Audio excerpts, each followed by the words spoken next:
If I'm going to be a cultural anchor, I have to be in it so that I can steer which way the rudder is going to go, right? Because if not, you're going to be dictated to instead of contributing to.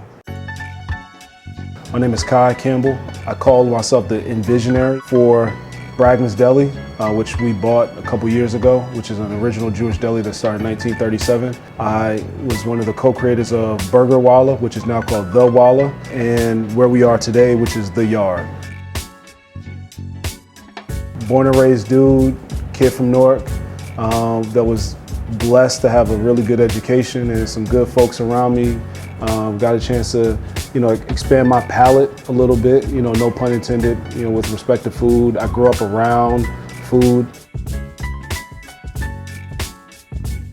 Came back to Newark because I wanted to really save my city through economic development. So I worked in economic development as an economist for, my entire working career. And the main thing that I did was try to recruit businesses and companies to invest in Newark, large and small. To me, it was like, this is an opportunity. So when all of the burger franchises said no, I was like, why not do our own, The idea of the burger spot was too good. And like people, thought that the taste and the quality of the product was really good. So they're like, why don't we just do it? So we decided to open up our first store, Burger Wallah, which is a burger joint, an Indian twist. Nobody had ever done a burger joint, an Indian twist. Indian food to me is like Latin as a language. It's this mother tongue, you know what I mean? And I can trace like all these spices to different parts of what we now say is the diaspora, whether or not it's Indian or African, back to these places.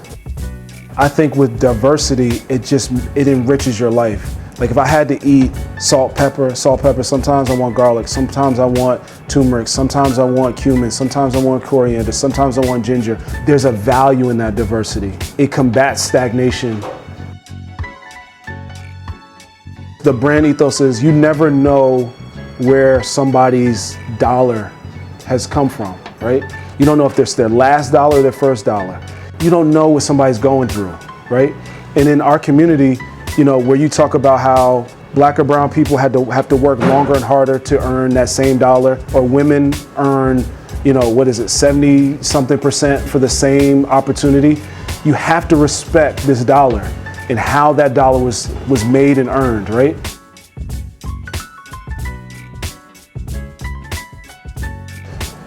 So for me, if somebody wants to get in the culinary business, I don't care what it is, you have to have a certain level of commitment. Like culinary, if I'm not committed, I'm literally gonna cut off something, I'm gonna hurt myself.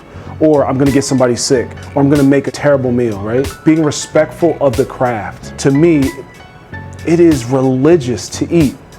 The fact that we were created and that we have to consume something to stay alive is super religious to me. So I try to make all of that count. And what you put into your body then in fact literally becomes your body.